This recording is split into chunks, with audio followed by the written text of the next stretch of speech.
4 minutes of security footage sent chills around the world after a young woman named Elisa Lam was captured behaving in ways no one could explain. At times, she sticks her head out of the elevator, looking from side to side as if she's searching for someone. Then suddenly, she presses herself against the corner of the elevator as if she's trying to hide from something. At one point, Elisa begins making strange hand gestures in the hallway, almost as if she's talking to someone, but there is no one there. Before she mysteriously disappeared, this was the last known video of Elisa Lam, released by the Los Angeles Police Department. What happened to her after that, and how was she eventually found? For years, the case remained one of the internet's most disturbing mysteries. Welcome back to Sahil Deewan Files. The footage was recorded inside the elevator of a hotel in downtown Los Angeles. The young woman you see in the video was 21-year-old Elisa Lam, a Canadian tourist from Vancouver. The first question is obvious. Why was a young woman from Canada, thousands of miles away from home, staying at this particular hotel? Elisa was intelligent, bright, and a student at the University of British Columbia. She was adventurous and wanted to see the world.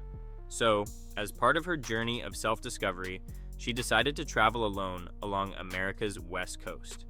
After visiting San Diego and other cities, she arrived in Los Angeles on January 28, 2013. She chose the Cecil Hotel as her place to stay. But why the Cecil? Maybe it was because it was cheap, or maybe because it was located in the heart of downtown Los Angeles.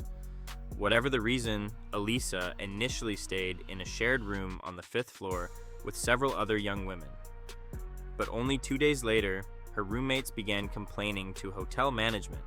They said Elisa was behaving strangely. She would lock the room door and demand a password before allowing anyone inside. She also left bizarre notes on her roommates' beds telling them to leave. Because of this unusual behavior, hotel management moved her out of the shared room and gave her a private room, number 506. Throughout her trip, Elisa stayed in regular contact with her parents. She called them every day because she didn't want them to worry. But on January 31st, 2013, the day she was supposed to check out of the Cecil Hotel and continue her trip to Santa Cruz, the calls suddenly stopped. One day passed, then another, and still there was no word from Elisa. Her parents became extremely worried, traveled to Los Angeles, and reported her missing to the LAPD. Police took the case seriously from the beginning, partly because they knew the history of the Cecil Hotel. The Cecil Hotel had a notorious reputation. When it opened in 1924, the hotel was designed to attract wealthy businessmen and tourists.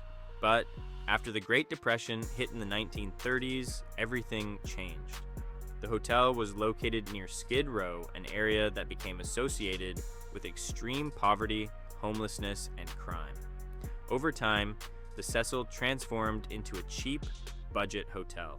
Its history became so dark that some of America's most notorious killers were connected to the hotel. In 1980, Richard Ramirez, better known as the Night Stalker, stayed on the hotel's top floor. Years later, in the 1990s, another serial killer, Jack Unterweger, also stayed there. According to former hotel manager Amy Price, deaths and emergencies were common. People reportedly jumped from windows, died from drug overdoses, and police were called to the hotel multiple times a day. In 2013, the LAPD was searching for 21-year-old Elisa Lam. Search dogs tracked her scent through her room, along the hallways, and eventually toward a window leading to the hotel's exterior. But when the dogs reached that window, the trail stopped. Police searched practically every part of the hotel, including empty rooms, basements, hallways, and even the roof. Inside Elisa's room, her belongings were still there. Her clothes, her laptop, and her personal items. Nothing appeared to have been packed for an escape. Days turned into weeks, but there was still no sign of Elisa. Then, on February 14th, the LAPD released a video that shocked the world. It was 4 minutes of security footage from the Cecil Hotel elevator, and it showed Elisa Lam for the final time. The video begins with Elisa entering the elevator. At first, she appears completely normal, but then something changes. She suddenly leans out of the elevator and looks quickly to the left and right, as if she's searching for someone in the hallway. Then she immediately pulls back and presses herself into the corner of the elevator, almost as if she's hiding from someone. She then moves toward the control panel and presses several buttons, but strangely, the elevator doors don't close. Elisa steps back into the hallway, and that's when her behavior becomes even more unusual. She begins making strange movements with her hands. Her fingers bend at unusual angles, and she appears to be communicating with someone or something that isn't visible on camera. For several moments, she continues making these gestures. Then she walks toward the left side of the hallway, and a few moments later, the elevator doors finally close. After the footage was released, the internet exploded.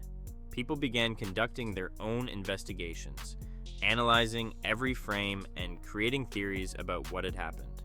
As the attention grew, more information about Elisa's life began to emerge. 3 years earlier, in 2010, Elisa had started a blog called Ether Fields, where she posted photographs, wrote about her life, and openly discussed her struggles with mental health. Elisa had been diagnosed with bipolar disorder and severe depression. According to information later made public, Elisa sometimes struggled to take her medication consistently. During previous episodes, her condition had become so severe that she experienced frightening hallucinations, and once hid underneath her bed before being hospitalized.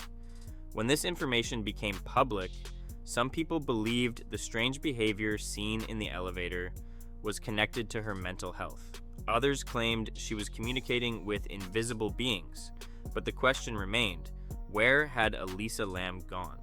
While the internet was creating theory after theory, something strange was happening inside the Cecil Hotel. Guests began complaining about the water. They reported that dark or discolored water was coming from the faucets and showers. Then the water pressure began dropping.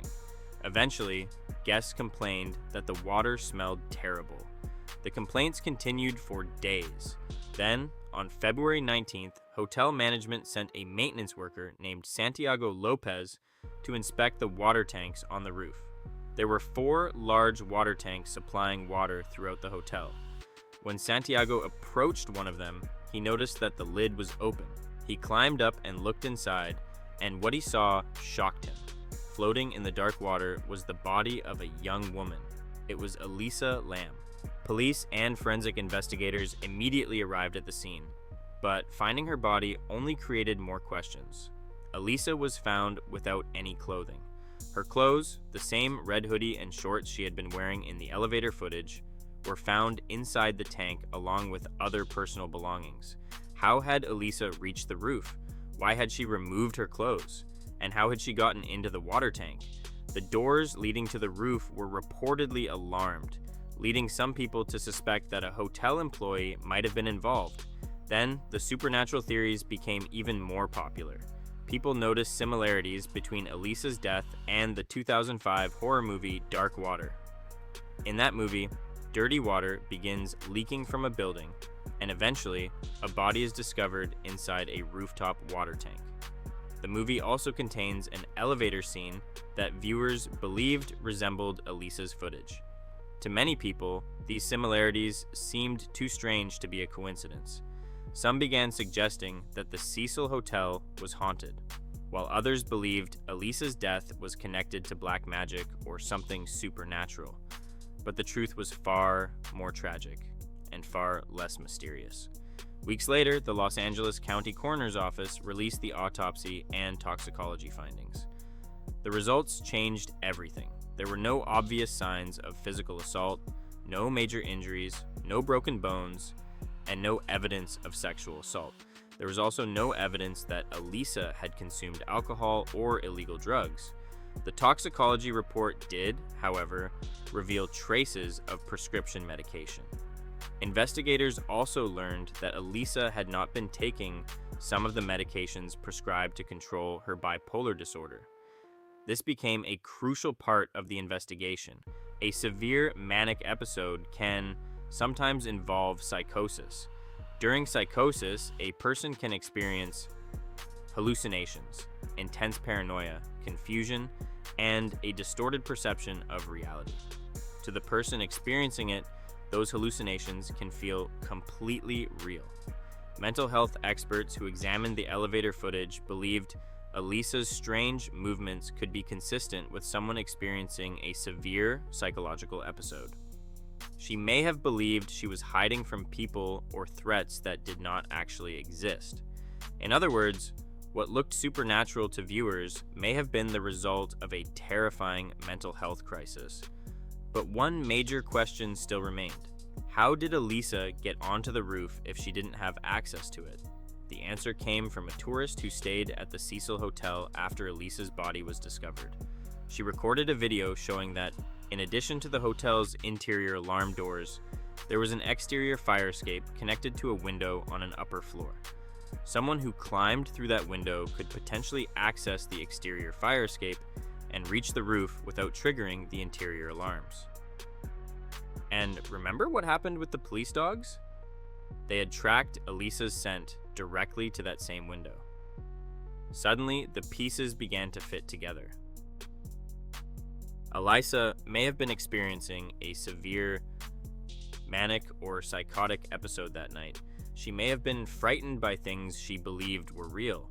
She may have climbed through the window and made her way onto the roof. From there, she could have climbed onto one of the water tanks, opened the lid, and entered the tank, possibly believing she was hiding from something. But once inside, she may have realized she was trapped. The tank was deep, and there was no easy way to climb back out. The water was cold, and there was no ladder inside the tank that she could use to escape. As she struggled to stay afloat, she may have removed her clothing and other items in an attempt to make herself lighter and stay above the water. Eventually, exhausted and unable to escape, she drowned. For years, people wanted the Elisa Lam case to be a murder mystery. They wanted a killer. They wanted a ghost. They wanted a supernatural explanation. But the evidence pointed towards something much more tragic. Elisa Lam's death was not proven to be a murder or a paranormal event. It was a heartbreaking tragedy involving a severe mental health crisis. Her parents later filed a lawsuit against the Cecil Hotel, arguing that the hotel had failed to properly secure its rooftop water tanks. The case was ultimately dismissed. The internet often wants every mystery to have a villain. We like to believe that life works like a thriller movie, that somewhere in the shadows there must be a killer, a monster, or something supernatural responsible. But sometimes the truth is much harder to accept. Sometimes the most frightening thing isn't a ghost, it isn't a monster. It's the reality of how vulnerable the human mind can become during a severe mental health crisis. And perhaps that is what makes the story of Elisa Lam so disturbing. Not because it was supernatural, but because it was tragically human. If you found this story interesting, make sure to like the video, share it, and let us know your thoughts in the comments. Thank you for watching Sahil Deewan Files. I'll see you in the next video.